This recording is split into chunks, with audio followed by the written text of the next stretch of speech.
Hello, folks. I'm Josh McGee, and welcome to another episode of the Gateway to Soccer Show. Thank you so much for tuning in. As always, great to be back with you all here again this week. Hopefully, everybody had a happy Halloween. Hopefully, everybody got the chance to go out and vote. As our country waits for the results of the election, of course, the soccer world never stops. Got a lot of action to cover on this show. Plenty of action across the pond in Europe. Plenty of great action here in the U.S. with a couple of seasons wrapping up. Got some St. Louis soccer to cover as well. So excited to get into it today. As you can see behind me, a few changes to the home studio. Still got the St. Louis FC scarf hanging above, but over here on this shoulder, instead of an away jersey, I have a Chelsea home jersey with me today from the beginning of the last decade, I believe. And over here on my other shoulder, got the Argentina home jersey, one of the most iconic jerseys in all of international soccer. And it's, of course, an ode to Diego Maradona.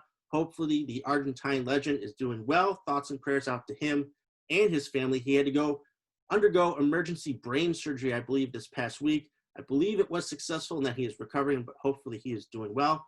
Also today, I am wearing a shirt I picked up in 2013 when Chelsea and Manchester City came across the pond to play a friendly at Busch Stadium. One of the best soccer memories that I've had, getting to see my favorite club going up against a huge club in Man City and getting to see them at a ballpark I've been going to since I was a little kid. So a few changes there, but excited to get into all the action. I'm going to begin today with my opening monologue. I'm going to be talking about the U.S. men's national team. There hasn't been a lot of U.S. men's national team news this year because 2020 has basically wiped out all that they were doing with the pandemic. They haven't been able to play matches until now. Upcoming here in a couple of weeks, the U.S. men's national team will be playing a couple of friendlies overseas. They're going to first take on Wales, I believe in Wales, and then they will push over to Austria, where they will take on a CONCACAF opponent in Panama. The exciting news this week was that they announced their 24-man roster for those upcoming friendlies. The roster, again, is really cool because it's exclusively made up of abroad players. Right now, the MLS, they're getting ready for their playoff season, and of course, maybe with the travel restrictions and the pandemic, what has been forced there, they aren't really able to get those players. So this will be an abroad-based lineup, and it's going to be an extremely young abroad-based lineup. The average age of the roster is 21 years and 300 days, barely drinking age. So, again, a bit of a youth movement here, some changes, no MLS players. It's going to be interesting to see how it looks. Also on this roster, it includes 9 players currently involved in the UEFA Champions League. Most of the rosters in U.S. history probably involved 0 players involved in the Champions League. Now we have 9 players on this current roster. Another cool thing about it, 10 players will have an opportunity to earn their first cap, get their first opportunity to play for the senior U.S. men's national team. A lot of cool features of this roster. I want to get into the names specifically here. Got it right here for you all. So let's start with the goalkeepers. Zach Steffen at Manchester City, obviously regarded as the #1 goalkeeper for the U.S. He is back in the squad. Ethan Horvath, who is at Club Bruges right now in Belgium, having a great year so far domestically, and has been pretty huge for them in the Champions League. Rounding out the goalkeepers, an interesting name here. I don't know if I'm pronouncing this correctly. Chitaru Udunzi, who is currently at Leicester City. He's 18 years old, 6'8" goalkeeper, big guy, young prospect. I think he's featured at the youth level for the U.S., but again, an interesting name. Somebody who hasn't had a cap yet could get a look here in one of these 2 friendlies. For the defenders, we got John Brooks, one of the veterans of this team, still at Wolfsburg, still chugging along. He's been healthy. That's been the important thing for him. You just haven't seen him as much because of his health, but hopefully, again, he can be rock solid at the back and be a cornerstone for the U.S. defense. Reggie Cannon, who is currently at Boavista in Portugal. Serginho Dest, who made the big summer move here to Barcelona, the right back, who could have gone and played for the Netherlands, but chose to play for the U.S. men's national team. He is in this squad. Matt Miazga, who is currently at Anderlecht on loan from Chelsea, big center back there. Tim Ream, of course, from Fulham, of course, native St. Louisan, the longtime member of the U.S. men's national team, is also in the squad. Interesting name here, Chris Richards, the young center back over at Bayern Munich, 20 years old, I believe, just broke into the first team to get some experience. He's definitely a name to look out for here for the future. And rounding it out would be left back Anthony Robinson, who is also currently at Fulham as well. Moving over to the midfield, you got Tyler Adams at RB Leipzig. Again, Tyler's been able to get healthy. He's been getting some consistent playing time at Leipzig, helped them out in the Champions League as well. Would be a great centerpiece of that midfield, kind of in that holding midfielder role. Then you've got Johnny Cardoso, who's currently at Internacional in Brazil, only 19 years old, guy who can play kind of in that holding or center midfield role. Richard Ledesma, who's currently at PSV Eindhoven in the Netherlands, 20 years old, again, young attacking midfielder. Weston McKennie, big move to Juventus this summer. He's been playing with Cristiano Ronaldo a little bit, also getting some Champions League experience there. This is a really interesting name here. Yunus Musa, currently just debuted for Valencia in La Liga. He is 17 years old, just scored his first goal, actually, for Valencia. He has been playing for England at the youth level because it's just been at the youth level. If he is eligible for the U.S. men's national team, he still has a chance to play. That's why he's in the squad. He was born in New York, so he has ties to the U.S. This could be a potential huge get for the men's national team to take him away from England, who he's also eligible to play for. This could be potentially his first cap. Rounding out the midfield, you've got Owen Atazawi, who is 19 years old and currently at Wolves.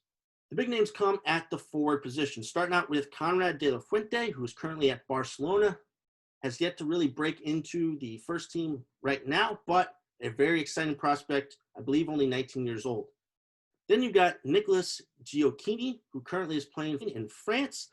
Funny enough, originally born in Kansas City, Missouri, but moved to France at a very young age. Then you've got Christian Pulisic, of course, the biggest name of the bunch. Right now, currently a little bit hobbled at Chelsea. Hopefully he's able to get healthy and feature in some of these friendlies. But of course, again, arguably the U.S.'s best player. Next up, you got Uli Lanes, who is currently over at Heerenveen, on loan from Wolfsburg, only 19 years of age. Then another huge name, Gio Reyna, the young midfielder who's currently at Borussia Dortmund, who's beginning a lot of playing time there, has featured in a couple of Champions League matches already. Again, the son of U.S. men's national team legend Claudio Reyna. Again, somebody who's going to be a big name, a big part of the U.S. men's national team going forward, has a chance to finally get his first cap. Next up, Josh Sargent, native St. Louisan, the forward from Werder Bremen, just scored his first goal in the Bundesliga. Also on the team, you've got Sebastian Soto, who's currently at Telstar, but on loan from Norwich City, so getting some experience again, I believe, in the Dutch league. And then lastly, you've got Tim Weah, forward from Lille, who's had some injury problems, but was a big-time prospect before he got hurt, hoping to get his career back on track and still could be a big part of the men's national team. So a couple of interesting names there, some picks for the future, some picks for the present, and again, chance to see some of the veterans interact with some of these young kids. But the big thing, again, is the makeup of the roster. Average age, 21 years, 300 days. I know the pandemic and the MLS playoffs have kind of forced head coach Greg Berhalter's hand here in constructing a lineup of abroad players and younger players, but I think there's finally an acceptance that this is the way that the U.S. men's national team has to go. These are the players that are going up against the best of the best in the world, week in, week out, especially those team guys who are on teams in the Champions League. It's important for these players to be playing in a World Cup environment to get that experience and get them ready for 2022. Right now, in my opinion, because of everything that's gone on with the pandemic, you consider where the World Cup is being played in Qatar, when it's being played. An abnormal time, usually World Cup is in June, July. This will be in November, December. There's just so many different mitigating factors that make this one of the weirdest World Cups, I think, in recent memory, that we shouldn't really be expecting the U.S. men's national team to do too much here. Obviously, they need to qualify because that disappointment in not qualifying for Russia, they need to get rid of that. They need to create some optimism. They definitely need to qualify, hopefully, win a match or two while they are there. But in terms of going forward in the World Cup, I don't think we can expect too much because of the conditions. But with playing the young guys now, getting them that experience, having younger guys move up the ranks in some of Europe's best clubs, gets them ready for 2026. When all these guys come together, they're all going to be in their primes. We're going to have the 2026 World Cup where it'll mostly be played on U.S. soil. When you've got a team all in their prime, all with tremendous experience in Europe, Champions League, and World Cup qualifying, and at this 2022 World Cup, they're going to be primed. They're going to be ready to have a great showing and potentially challenge for that World Cup title in 2026. I think that's what needs to be the goal. I think we're looking long-term here with what Berhalter has been able to put together with this roster, with just the tremendous wave of players over in Europe. Again, earlier on, think about previous decades, there'd be no U.S. players, or maybe just one. Now we've got 9 guys in the Champions League, and plenty of other guys at these Europe-based clubs. It's an exciting time right now for the U.S. men's national team. I'm extremely excited to see how some of these guys work together. I think there are a lot of pieces here. I could easily see 5 or 6 of these guys start for the U.S. men's national team in World Cup qualifying coming up here. That's how good these young players are. Can't wait to see Pulisic, Reyna, McKinney, Adams, all working together to, again, create goals and cause as much chaos as they possibly can. So, again, I think this is the right move for the U.S., putting all these young guys together, getting them experience now, and helping to prepare them and get them ready for when they're in their prime and 2026 come around, the U.S. can be a major player on their home soil. So, again, a couple friendlies coming up here this month. U.S. men's national team will be taking on Wales and Panama with an extremely young but an extremely talented roster. All right, now I want to talk about the UEFA Champions League, which we have reached the halfway point in group stage play. So far, each team has played 3 games with 3 games left to go. So let's take a look at how the groups are set up right now, who is in front, who's making a push to qualify for the knockout stage. So we're going to start in Group A, where Bayern Munich, once again, are showing just how great they are. The reigning champs have an undefeated record and are averaging 4 goals per match. They're coming off of a 5-2 beatdown of RB Salzburg, where Salzburg were really in that match, but eventually Bayern were just able to push through and get a couple of late goals that really made that scoreline a lot bigger than it had been. It was good to see Robert Lewandowski get on the score sheet as well for his first couple of goals, but they look like the class of that group. They're going to easily qualify in first place, and the team expected to follow them, Atletico Madrid, have been struggling. Once again, they dropped points in this group stage, and are currently right now only 2 points ahead of Lokomotiv Moscow, who are still in it. I still expect Madrid to figure things out and pick up points against the 2 other teams in that group. We got Salzburg in last place right now, but Bayern, again, they've really sent a message early on here with the roster, with the talent that they have, and averaging 4 goals per match, again, is a winning formula. So again, I expect Bayern to easily qualify in first place, and I think Madrid will pull it out in second. Moving on to Group B, this has got to be the most interesting group of the bunch. You've got Borussia Mönchengladbach currently right now in first place with 6 points. They're coming off of an incredible 6-0 shellacking against Shakhtar Donetsk, who looked really good for their first couple of matches, but Mönchengladbach went into Russia and completely destroyed these guys and look really good right now and have a good chance to qualify. But this group is tight. It's tight because right behind them, 1 point behind, you've got Shakhtar Donetsk, and you've got Real Madrid, who were able to pick up a clutch win versus Inter Milan, 3-2, where they were able to come back and pull out the victory late on with a goal from Rodrigo in the 80th minute. Inter Milan, I believe, are only 1 point behind Madrid and Donetsk. So again, it's a very tight group, a lot of pedigree with Milan, so you've got to expect that they're still going to be in it to the end. Madrid, I still think they will qualify. I'm not sure if they're going to win the group. I still think they have a very good chance. Things just do not look 100% comfortable with them right now. They're still scoring goals, but they're still conceding a couple per match, even with Sergio Ramos now back in the fold. If you asked me to pick a favorite, I'd still say Madrid are going to come out in first place, but it's going to be tight, and all 4 of these teams are still in it. Moving on to Group C, probably the easiest of the bunch to predict. Man City right now with a perfect record. They've scored 9 goals in their 3 matches. They've only conceded once. They've looked great. And it's been kind of cool to see the interesting dynamic of it. Ferran Torres, who was their big money get in the summer, hasn't done much in the Premier League, but he has scored in every Champions League match. So great to see him getting going and continue to develop himself. And also in that group, you've got Porto in second place. They have beaten everybody not named Man City. And that's basically what they've had to be able to do to get out in front of these other teams. Olympiacos and Marseille, they just have not looked very good. I don't think they're going to be able to make a push for second place. I think it's City, and then it's Porto pretty clearly in this group, with City looking quite impressive, trying to pick up that first Champions League trophy. Moving into Group D, there have been 2 teams so far who have yet to concede in group play. One of those teams is Liverpool. They've managed to have a perfect record so far, and they're coming off a huge 5-0 victory versus Atalanta. I was completely shocked by this match. I thought it'd be entertaining. I thought it'd be back and forth, the main thing. But Liverpool were able to score a couple of early goals, and then they just hit Atalanta with just a huge rush. Diogo Jota has been an incredible signing for Liverpool. The attacking winger from Wolves has come in, was expected to just be kind of a depth addition and to give him an option off the bench, but he has been fantastic. Scored a hat trick in this match, looked extremely lively, working with Salah and Mane, And yeah, Liverpool, again, despite Virgil van Dijk being out, have been yet to concede in Europe and have looked astounding against some great competition. You've got Atalanta there in the mix in that group, and also tied on points with them is Ajax. Again, that was an entertaining 2-2 draw that those teams played to a few weeks ago. I think that return match, eventually when we get in that schedule, will decide second place in this group. Moving into Group E, the other club who have yet to concede in Europe so far have been, oddly enough, Chelsea.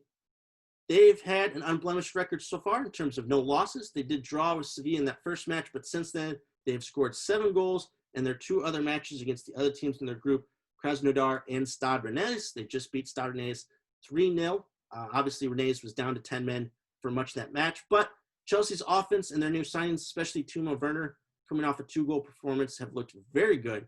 And Edouard Mendy in goal, who used to play for Rennes, has been great, has really helped balance that club, giving them an assurance between the posts, and it's been a huge plus for them, and it's really led to Chelsea's success. In second place, you've got the La Liga side, Sevilla FC, who I think are going to be the team to qualify right behind Chelsea. I think that Sevilla have an opportunity to match them on points, but Chelsea's firepower and the goal difference, I think, is what will pull them through and get them first place in Group E. Moving into Group F, the favorites coming into this were Borussia Dortmund, and right now they lead Lazio by a point, having just dispatched Club Brugge 3-0. You got Erling Haaland there scoring a couple goals for them.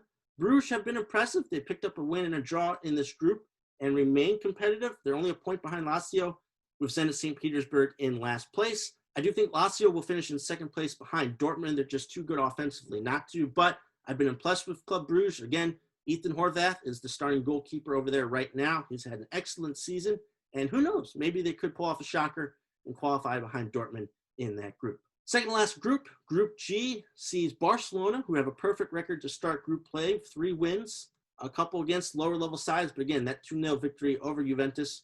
Granted, that was without Cristiano Ronaldo. They still got it done. They still look good so far in Europe, and it keeps them 3 points ahead of Juventus. Again, I think those 2 clubs are pretty much easily going to qualify, but with the early lead that Barcelona have been able to get out to, if they can just pick up a draw against Juventus, I think they will be the team to take first place in that group. The other 2 teams, Dynamo Kiev and Ferencváros, they each have a point right now. I don't think they're going to be able to compete with these 2 other giant clubs. And lastly, Group H. I think besides Group B, this is the other group that is extremely interesting right now. Despite an embarrassing 2-1 loss versus Istanbul on the road this week, Manchester United are still at the top of Group H, tied on points with RB Leipzig, who are coming off a very impressive 2-1 victory versus PSG, where they came back from a goal down. Obviously, PSG, they've got the funds. They got the big-name players. But right now, things just don't seem to be clicking. Obviously, they lost Neymar to an injury, so they're going to have to try to overcome that. Manchester United, things look to be going great. They just beat Leipzig 5-0, so this performance was very shocking. But I've said before, when the offense is not clicking, that defense, if it leaks a goal or 2, could be costly, and that's what happened here. The defending on both those goals was just horrendous. And then Victor Lindelof wasn't even playing in this match, and that had a little bit of something to do with it. But still, United's defense just not up to par with their offense, and it cost them this match. And points are a premium in this group. When you've got 2 clubs who were in the semifinal of the Champions League last season in your group, you can't afford to be dropping points to easily the worst team here in this group in Istanbul. So disappointing result for United, but they're still near the top and battling right now with Leipzig and PSG. In terms of who I think is going to come out of that group, it is tough to say. I think that United have enough firepower that they're going to go through. And again, with Leipzig, it's just about, can they score goals? Without Timo Werner this season, it's been a struggle a little bit.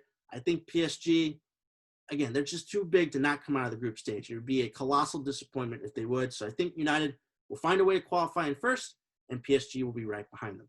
So that's your recap right now of the group stage in the Champions League. We're at the halfway point. We got a couple of weeks here during the international break in November period before we come back at the end of the month and basically play the inverse of these previous matches with the home and away sides basically flipping. So a little bit of a break here for the Champions League, but it's been great action so far. Haven't really missed the fans. I know that there have been fans at some of these matches, but there have not been fans at the bigger clubs and the bigger stadiums. But still, it's been a great experience so far, and can't wait to see what the second half of the group stage looks like. Okay, before we move on to talk some domestic soccer, I do want to go through some news and notes from the big 5 domestic leagues across Europe. And I want to start off with the English Premier League. I'm going to go right to Liverpool, who this past weekend retook the top spot in the table after they successfully came from behind to beat West Ham United 2-1. Once again, Diego Jota was able to come on late and score a crucial goal for them to help them retake that top spot. But huge matchup this weekend. On Sunday, they will be traveling to Manchester to take on Manchester City. This fixture has not disappointed over the past couple of seasons. Again, despite the fact that City is near mid-table right now, I do expect them to still be a top challenger for the EPL title. So this is going to be a huge matchup. Liverpool, once again, without Virgil van Dijk, and they've looked pretty bad in terms of the Premier League, in terms of their defensive record. How are they going to be able to stop Man City, who have always been excellent at home? But again, one of the biggest matchups of the season, and we will see if Liverpool are able to hold on to that top spot in the table. From this past weekend, the big matchup was Arsenal versus Manchester United.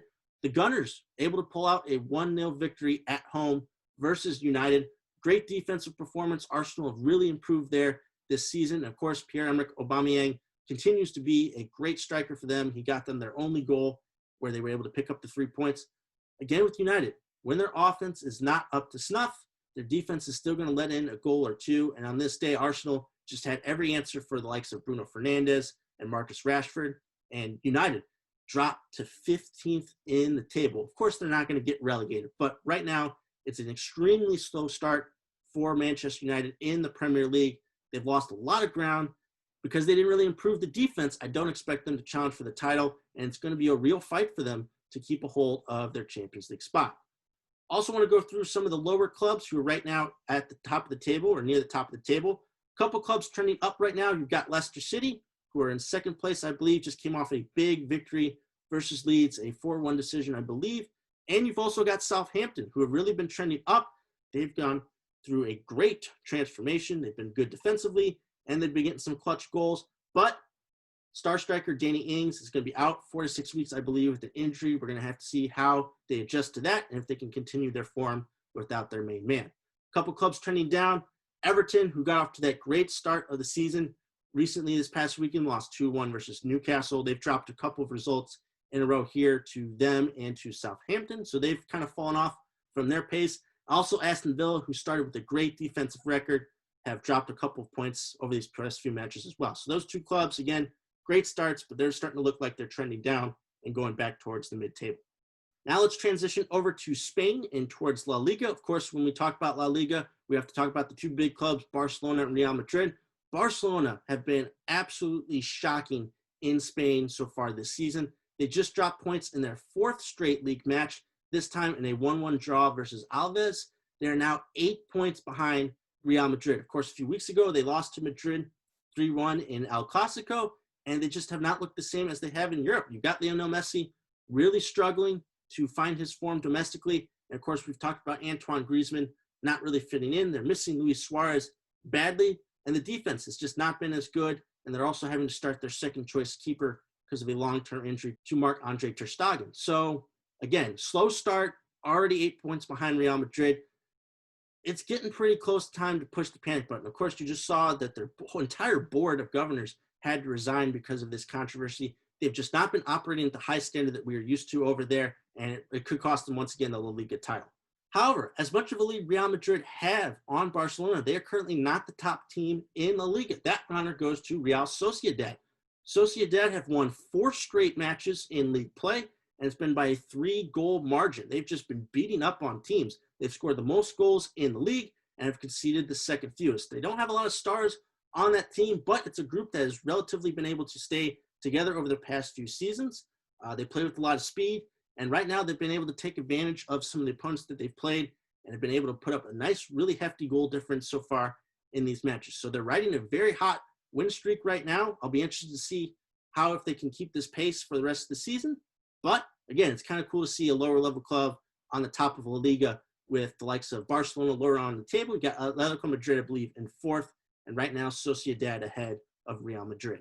Next up, going to talk about the German Bundesliga here for a second. The usual suspects at the top of the table. We've got Bayern Munich, Borussia Dortmund tied on points currently at the top. They are followed by RB Leipzig, Bayer Leverkusen, and Borussia Mönchengladbach. Huge match this weekend, our first edition of Der Klassiker. You've got Borussia Dortmund hosting Bayern Munich. Again, a matchup that never fails to disappoint. It's always been a great matchup, but Dortmund has struggled to beat Bayern for the past few seasons. It's really what has kind of curtailed Dortmund's challenge for the Bundesliga title, but it's an early opportunity for them to pick up 3 points against their rivals and to put some much needed space between them and in second place. Another matchup to look out for this weekend is Bayer Leverkusen hosting Borussia Mönchengladbach. Again, 4th versus 5th. You want to see if you can still challenge for the title. You know, most likely Bayern Munich or Borussia Dortmund are dropping points this weekend. Excellent opportunity to pick up a couple points and maybe potentially be a challenger to the Bundesliga title. One more team I want to talk about in the Bundesliga, Werder Bremen. Last season, Werder Bremen had to fight and claw their way out of a relegation playoff battle to stay in the Bundesliga. Of course, that is Josh Sargent's club. Well, they were able to do that. And now, actually, so far this season, they sit mid-table. They are currently, I believe, in 9th place. And, of course, like I said earlier, Sargent has just scored his first goal this past weekend for the club. So, again, they were able to survive last season. Now they're sitting pretty in mid-table.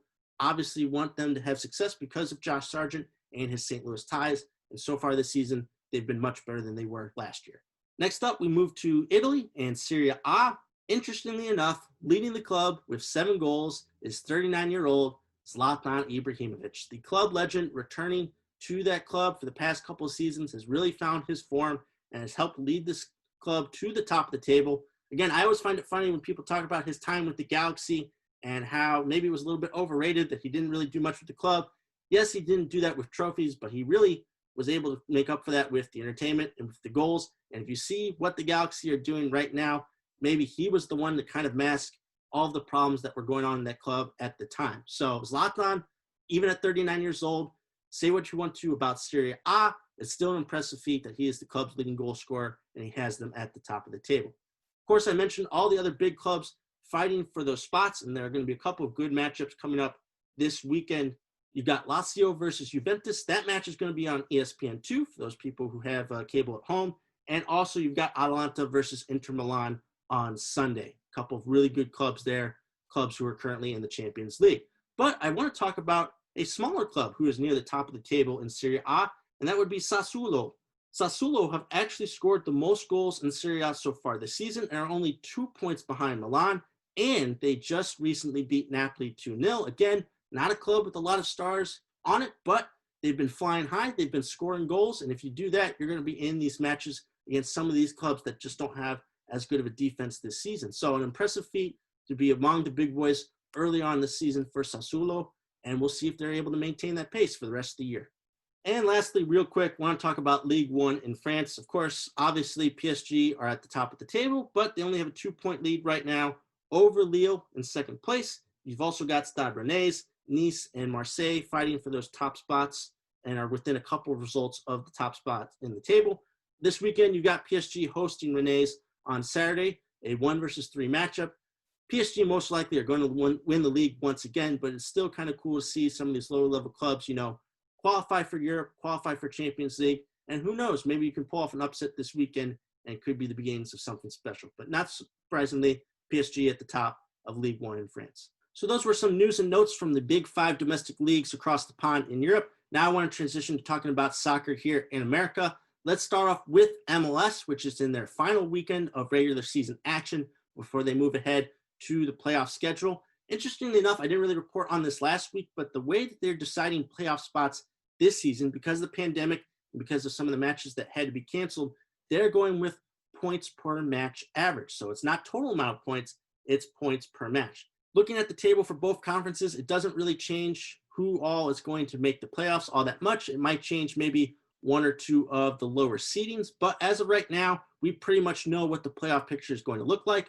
In the Eastern Conference, you've got Philadelphia Union, Toronto FC, Columbus Crew SC, Orlando City SC, New York City FC, New England Revolution, New York Red Bulls, and Nashville SC in their first season, all clinching a playoff spot, while the only other club that has been eliminated so far is FC Cincinnati. The other clubs like DC United, you've got Atlanta United, you've got Inter Miami CF, they're still competing for a couple of the play-in spots because in the Eastern Conference, because there are more teams, they're going to be having an extra play-in round between seeds 7 through 10. So Inter Miami has a chance to join Nashville in clinching a playoff spot in their first season. That all will be decided on the final day here coming up on Sunday, decision day for MLS, when all of the clubs will be in action. Over in the Western Conference, while we don't know the seeding quite yet, we do know which teams are for sure going to be in the playoffs. You've got Portland Timbers, you got Sporting KC, Seattle Sounders, Minnesota United FC, LAFC, FC Dallas, Colorado Rapids, and San Jose Earthquakes, who with a 2-1 win over LAFC when they were down to 10 men, were able to clinch that final playoff spot. So all the playoff spots are gone in the Western Conference. We know who will be in it, but we still don't know in terms of seeding how that will go. Again, decision day, November 8th, this Sunday. All the clubs will be in action, and we will know the final results and seedings for the upcoming playoffs. So again, very exciting time for MLS. We got a lot of high-powered offenses that will be making the playoffs. And then, of course, over in the Eastern Conference, you got teams like Toronto FC, who have quite the experience and pedigree in the playoffs. And, of course, interestingly enough, Orlando and Portland, the two clubs who made the final in the MLS's Back tournament. And, of course, Portland won that tournament.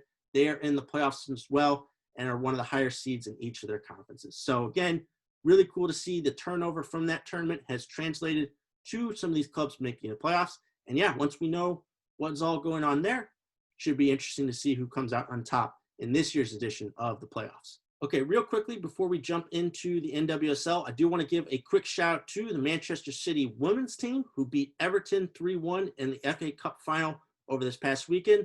U.S. women's national team member Sam Mewis scored in that match. I believe she scored the opening goal, and Man City eventually went on to win that match in extra time. I do know also Rose Lavelle started that match as well, but she got subbed off a little bit before the extra time period. But still, really great showing by a couple of Americans. And again, congrats to Man City on winning the FA Cup. Now moving into the NWSL, we have an expansion draft coming up. That is coming up next week, I believe, on November 12th. Racing Louisville FC will be constructing their roster through that process, and the rules for that draft were released by the league. Here are a couple of the main parts of it. So teams can protect up to 11 players total on their roster, including up to 2 U.S. allocated players.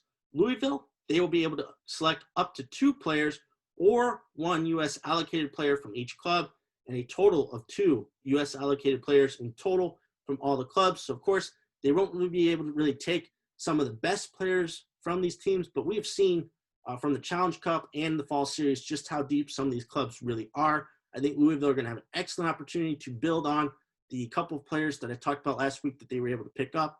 They're going to be able to build a really nice squad from this draft. I'm excited to see who they will have a chance to pick up and how this team is going to be constructed and what they're really looking for to be able to compete in their first season next year.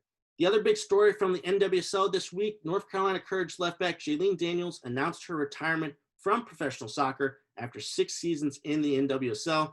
Daniels won 3 NWSL championships during her career, 3 NWSL Shields, and 1 International Champions Cup championship. A very decorated and very successful professional career for Daniels, who received really high praise from her head coach, Paul Riley, calling her unquestionably the best left back in the world. So congrats on a fantastic career for Daniels. And the Courage right now, losing a couple of players. It'll be interesting to see how they're able to rebound. Of course, they have a great foundation there. They're star-studded still across the board. I think they'll be okay.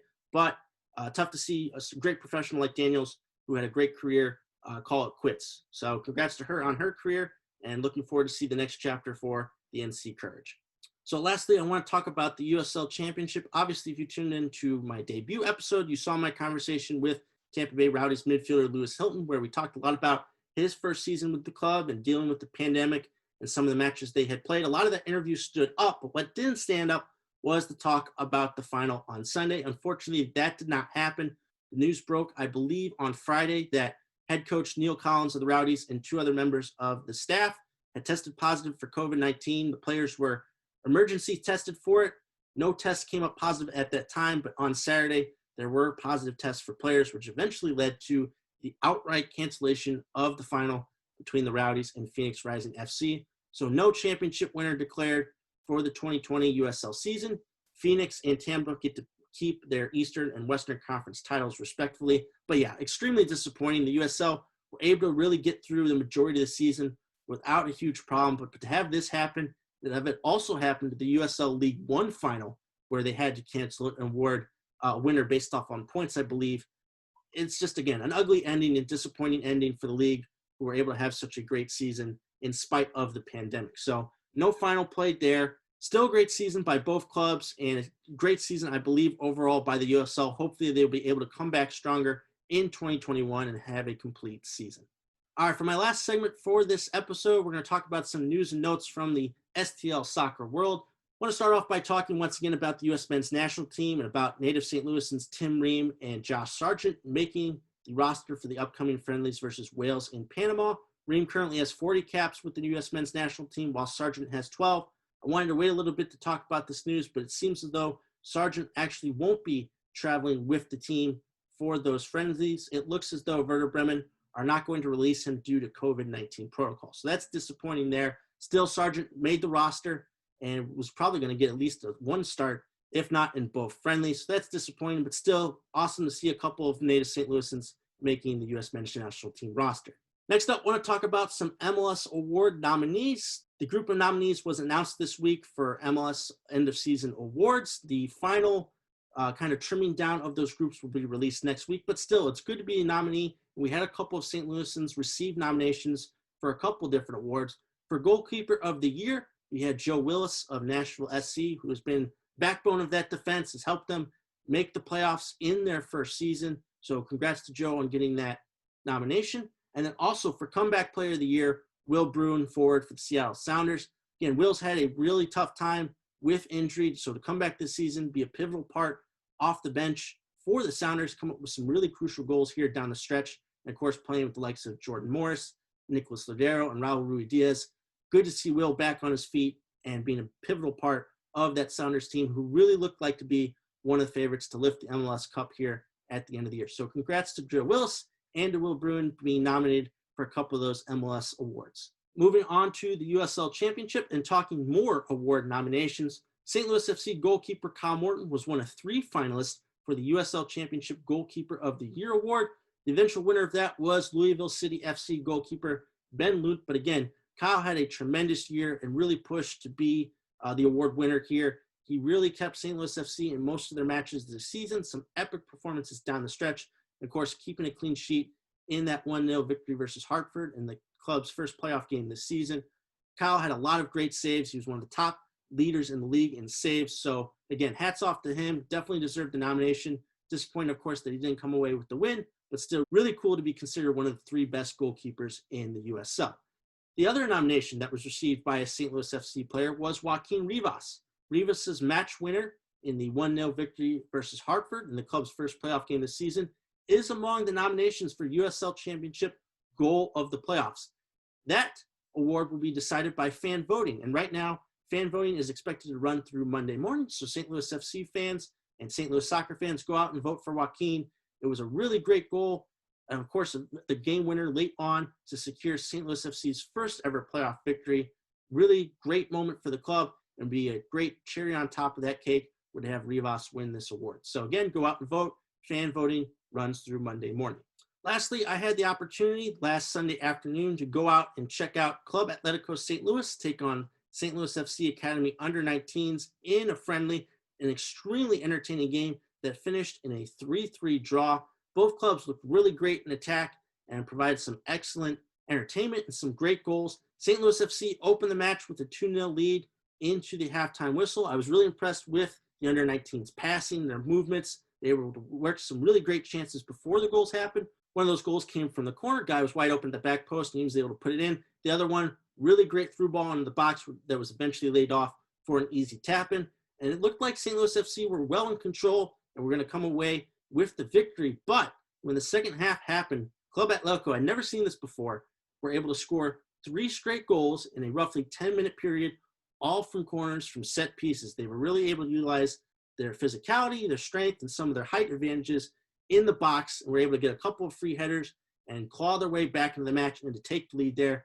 Still, though, pretty shocking defending there from the under-19s, but they were able to continue to push, and then late on in the match, they came up with the late equalizer that eventually led to the 3-3 draw. So again, really entertaining display by both sides. Again, it was Club Atletico's last action of the season, and it was an excellent opportunity for the under-19s to get some experience there as they continue in their MLS's next season. While I wasn't really able to come up with a feature interview for this episode, I did have the opportunity to talk to both head coaches at the end of the match. Ricardo Garza who's the normal head coach of Club Atletico, wasn't there. So I talked to Alex Ochoa. And on the St. Louis FC Under-19 Academy side, I was able to talk to Luis Swisher. So I talked to them a little bit about how the match turned out, their thoughts on it for their clubs, and also how 2020 has been going on and how they each want to finish the year in 2020. So first, we'll hear from acting head coach Alex Ochoa of Club Atletico St. Louis, and then Luis Swisher, the head coach of the St. Louis FC Academy Under-19s. So, Coach, first half, you guys were in it in the beginning, of course, and then conceded 2 goals a little bit later on that half. And then second half, talk to me a little bit about that 10-minute period. Set pieces changed the game. Yeah, I think we went into the locker room thinking that we had the better play there in the first half, and then we kind of got away from what was keeping us successful. So we talked about pinning them back and putting some pressure on them and winning some balls, and we didn't draw them up, but that's exactly what we wanted. We wanted to win some chances out there, and it turned out to be corner kicks, and we took advantage of it. Again, trying to find the right guys, the right combination of players to play together with each other. Once we, obviously you get a goal and you feel like you're back into the game, and guys start to mesh a little bit better together. We're a little short-handed today. We would have liked to have another couple subs with the weather and the stop and play like that, but I thought we battled back together pretty well. We kind of called this a reserve squad.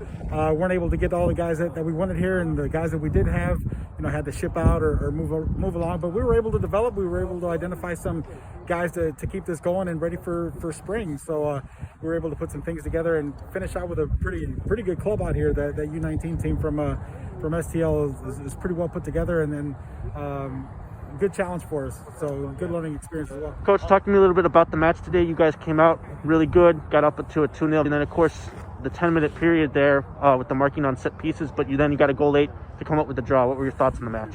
I think it was a good match. The opposition, in this case Atletico, gave a good sparring to versus these guys, and so I think it was a good match, entertaining for the people that came, with a lot of goals.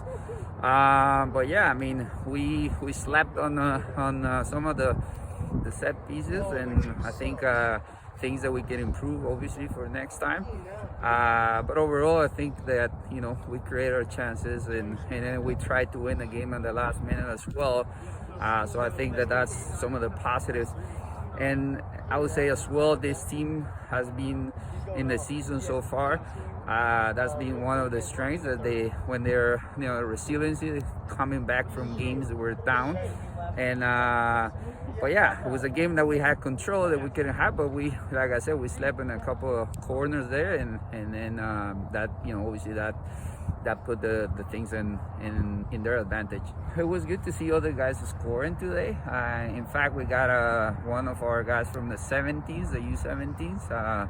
He did score the first goal, so it's always good as well to give other guys opportunities, and young ones especially. So yeah, I thought it was good as well, getting all the guys in the score. Usually our guys are top scorers in the season. They were not today, but we got all the guys that came up and put the goals on the score. We're playing our season with the MLS next. We're still missing 2 more games, league games, which we're gonna play next weekend versus FC United, a Chicago team, and then we're playing our last game here in San Luis versus Sporting KC. So far, we have won 3 games, 4 games. We won 4 games, tied 2, and then we lost 2. So trying to finish the season strong. There's no league results because of the way that the structure of the league and just started.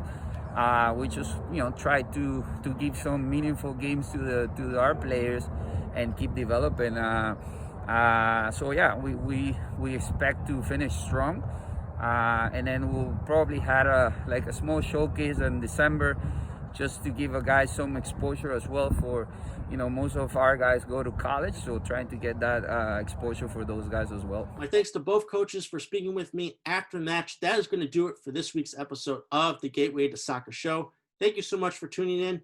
Please don't forget to like, comment, and subscribe to my YouTube channel for more renditions of the show. Have a great weekend. Watch a lot of soccer. And I hope to see you all back here next week. Thanks again.